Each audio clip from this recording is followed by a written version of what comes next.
Nous sommes à Crazy Cat Bordeaux, librairie de BD, café, bar. Nous sommes situés dans le cœur du vieux Bordeaux, c'est le quartier Saint-Pierre. C'est le quartier du shopping, des étudiants, des touristes.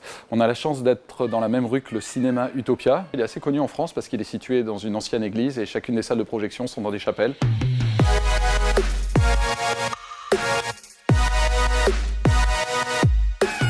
On a à peu près 20 000 ouvrages sur 2 niveaux, en duplex. Elle a la particularité d'être un lieu emblématique à Bordeaux. Ça a été le premier restaurant chinois de la ville dans les années 50, puis ça a été un bar-lounge-restaurant très branché dans les années 90. Quand la librairie a été créée, on a eu la chance de reprendre le bar, ce qui fait une particularité unique en France. Il y a un lieu de rencontre du microcosme de la BD à Bordeaux. Il y a une centaine d'auteurs qui vivent dans la région. Ils se retrouvent facilement ici pour venir boire des coups et parler BD.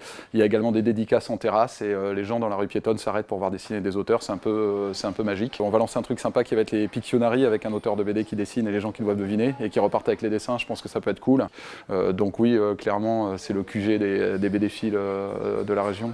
On est 6, chacun des libraires ici a sa spécialité et en même temps on essaie de se cultiver les uns les autres. Par exemple le samedi matin on a une conférence où on échange nos coups de cœur. Et en parlant de coups de cœur, je vous présente Olivier, dit Junior, qui va vous donner son coup de cœur.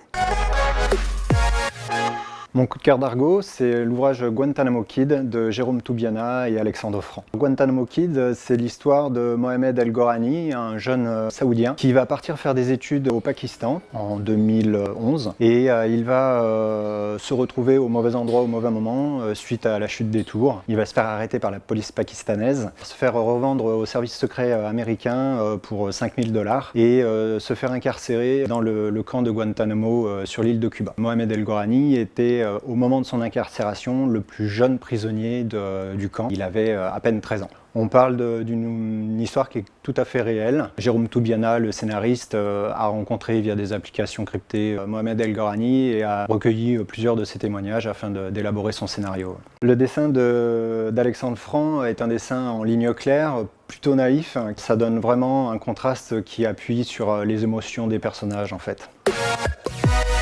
La séquence qui m'a vraiment intéressé, c'est le cahier complémentaire à la fin, composé d'un entretien entre Jérôme et Mohamed El Gorani en 2013. Ça met complètement en perspective toutes les séquences BD de l'album et de replacer son histoire dans la vraie vie au final.